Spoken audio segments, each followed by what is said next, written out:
नमस्कार दोस्तों, राधे राधे। प्रेम से बोलिए विष्णु भगवान की जय। चतुर्मास की अंतिम तिथि को एकादशी मानी जाती है। रमा एकादशी के बाद देव उठनी एकादशी आती है और चतुर्मास का अंत हो जाता है। साथ ही दिवाली से पहले रमा एकादशी के दिन माता लक्ष्मी की पूजा करना सबसे अच्छा मुहूर्त माना जाता है और इस दिन के उपवास से ही माता लक्ष्मी की आराधना शुरू हो जाती है, जो दिवाली पूजन तक चलती है। माता लक्ष्मी को रमा भी कहा जाता है, इसलिए कार्तिक मास के एक एकादशी को भगवान विष्णु के साथ माता लक्ष्मी की पूजा करनी चाहिए। शास्त्रों के अनुसार माँ लक्ष्मी के नाम पर एकादशी का नाम रमा एकादशी कहा जाता है। इस व्रत के करने से माँ लक्ष्मी का आशीर्वाद प्राप्त होता है, जिससे घर में सुख समृद्धि का वास होता है। रमा एकादशी पर भगवान विष्णु का माता लक्ष्मी के साथ पूजा का विधान। इस दिन सुबह उठकर स्नान आदि से निर्वित होकर व्रत का संकल्प लेना चाहिए। पूजन के लिए सबसे पहले एक चौकी पर पीले रंग का आसन बिछाकर भगवान विष्णु और माता लक्ष्मी की मूर्ति स्थापित करें। भगवान को हल्दी मिश्रित जल चढ़ाकर अभिषेक करें। उन्हें धूप, दीप और चंदन का टीका लगाएं।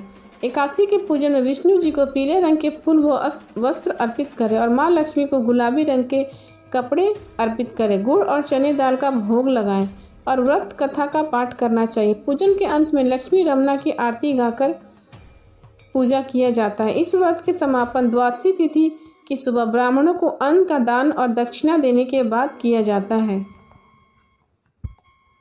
अब सुनिए रमा एकादशी की व्रत कथा। एक बार धर्मराज युधिष्ठिर कहने लगे, हे भगवान, कार्तिक कृष्ण एकादशी का क्या नाम है, इसकी क्या विधि है, इसके करने का क्या फल मिलता है, सो आप विस्तार पूर्वक बताइए। भगवान श्री कृष्ण बोले कि कार्तिक कृष्ण पक्ष की एकादशी का नाम रमा एकादशी है। यह बड़े बड़े पापों का नाश करने वाली है। इसका महात्म्य मैं तुमसे कहता हूँ, ध्यान पूर्वक सुनो। हे राजन, प्राचीन काल में मुचुकुंद नामक एक राजा था। उसकी इंद्र के साथ मित्रता थी और साथ में यम, कुबेर, वरुण और विभीषण भी उसके मित्र थे। यह राजा बड़ा धर्मात्म, विष्णु भक्त और न्याय के साथ राज किया करता था। उस राजा की एक कन्या थी जिसका नाम चंद्रभागा था। उस कन्या का विवाह चंद्रसेन के पुत्र शोभन के साथ हो गया। एक समय वह शोभन ससुराल आया। उन्हीं दिनों जल्दी ही पुण्यदायिनी एकादशी रमा आने वाली थी। जब व्रत का दिन समीप आ गया तो चंद्रभागा के मन में अत्यंत सोच उत्पन्न हुए कि मेरे पति अत्यंत दुर्बल हैं और मेरे पिता की आज्ञा अति कठोर है। दसवीं को राजा ने ढोल बजवाकर सारे राज्य में यह घोषणा करवा दी कि एकादशी को भोजन नहीं करना है। ढोल की घोषणा को सुनते शोभन को अत्यंत चिंता हुई और अपनी पत्नी से कहने लगा, हे प्रिय, अब मैं क्या करूं? मैं किसी प्रकार भी भूख सहन नहीं कर सकूंगा। ऐसा उपाय बतलाओ जिससे मेरे प्राण बच सके, अन्यथा मेरे प्राण अवश्य ही चले जाएंगे। चंद्रभागा कहने लगी, हे स्वामी, मेरे पिता के राज में एकादशी के दिन कोई भी भोजन नहीं करता।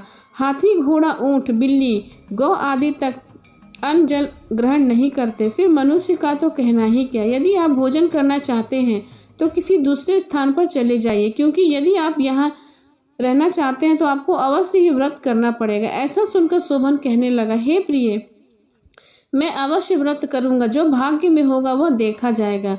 धर्मराज युधिष्ठिर द्वारा कार्तिक कृष्ण एकादशी के नाम, इस विधि उसका फल कैसे मिलता है, यह विस्तार पूर्वक बताए। ऐसा पूछने भगवान श्री कृष्ण बोले, कार्तिक कृष्ण पक्ष की एकादशी का नाम रमा है। यह बड़े बड़े पापों को नाश करने वाली है। इस प्रकार से विचार कर शोभन ने व्रत रख लिया और वह भूख व प्यास से अत्यंत पीड़ित होने लगा। जब सूर्य नारायण अस्त हो गया और रात्रि को जागरण का समय आया, जो वैष्णव के अत्यंत हर्ष देने वाला था, परंतु शोभन के लिए अत्यंत दुखदायी हुआ। प्रातःकाल होते शोभन के प्राण निकल गए। तब राजा ने सुगंधित काठ से उसका दाह संस्कार करवाया, परंतु चंद्रभागा ने अपने पिता की आज्ञा से अपने शरीर का दंग नहीं किया और शोभन के अंत्येष्टि क्रिया के बाद अपने पिता के घर में ही रहने लगी। रमा एकादशी के प्रभाव से शोभन को मंदराचल पर्वत पर धन धान से युक्त तथा शत्रुओं से रहित एक सुंदर देवपुर प्राप्त हुआ। वह अत्यंत सुंदर रत्न और जटिल स्वर्ण के खंभों पर निर्मित अनेक प्रकार के स्फटिक मणियों से सुशोभित भवन में बहुमूल्य वस्त्र आभूषण तथा छत्र चंवर से सुशोभित था। गंधर्व और अप्सराएं से युक्त सिंहासन पर आरूढ़ ऐसा शोभामान होता था मानो दूसरा इंद्र विराजमान हो। एक समय मुचुकुंद नगर में रहने वाले एक सोम शर्मा नामक ब्राह्मण तीर्थ यात्रा करता हुआ घूमता घूमता उधर जा निकला और शोभन को पहचान कर, यह तो राजा का जमाई शोभन है, उसके निकट गया। शोभन भी उसे पहचान कर अपने आसन से उठकर उसके पास गया और प्रणाम करके कुशल प्रश्न किया। ब्राह्मण ने कहा, राजा मुचु कुल और आपकी पत्नी कुशल है, नगर में सभी प्रकार से कुशल, परंतु हे राजन, हमें आश्चर्य हो रहा है कि आप अपना वृत्तांत कहिए। ऐसा सुनकर सुंदर नगर जो कभी न देखा ना कभी सुना, आपको कैसे प्राप्त हुआ?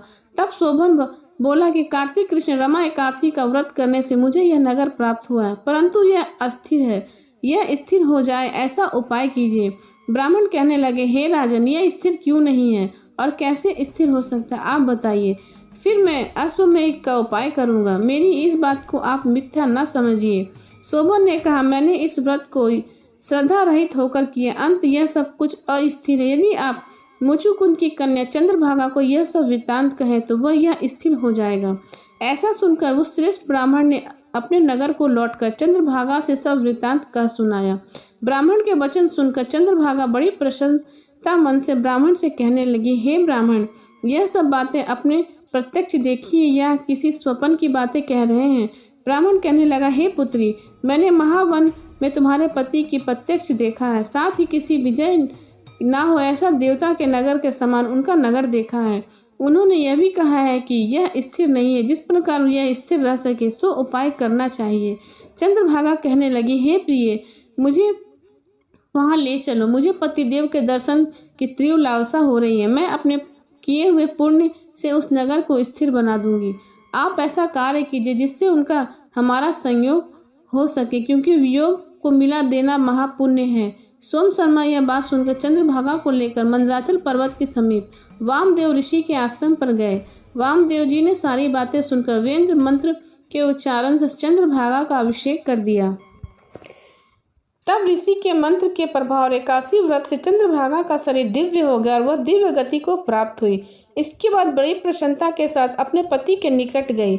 अपनी प्रिय पत्नी को आते देखकर शोभन अति प्रसन्न हुआ और उसे बुलाकर अपनी बाईं तरफ बिठा लिया। चंद्रभागा कहने लगी, हे प्राणनाथ, आप मेरे पुण्य को ग्रहण कीजिए। अपने पिता के घर जब मैं 8 वर्ष की थी तब से विधि पूर्वक एकादशी का व्रत को श्रद्धा पूर्वक करती आ रही हूँ। इस पुण्य के प्रताप से आपका यह नगर स्थिर हो जाएगा तथा समस्त कर्मों से युक्त होकर प्रलय के अंत तक रहेगा। इस प्रकार चंद्रभागा ने दिव्य आभूषणों और वस्त्रों से सुशोभित होकर अपने पति के साथ आनंद पूर्वक रहने लगी। हे राजन, यह मैंने रमा एकादशी का महत्तम कहा है। जो मनुष्य इस व्रत को करते हैं उनके ब्रह्म हत्या समस्त पाप नष्ट हो जाते। कृष्ण पक्ष और शुक्ल पक्ष दोनों की एकादशियां समान हैं, इनमें कोई भेदभाव नहीं है, दोनों समान फल देती हैं। जो मनुष्य इस महात्म को पढ़ते अथवा सुनते हैं वे समस्त पापों से छूटकर विष्णु लोक को प्राप्त हो जाते हैं। इस तरह के वचनों को कहकर कृष्ण वहां से अंतर ध्यान हो गए।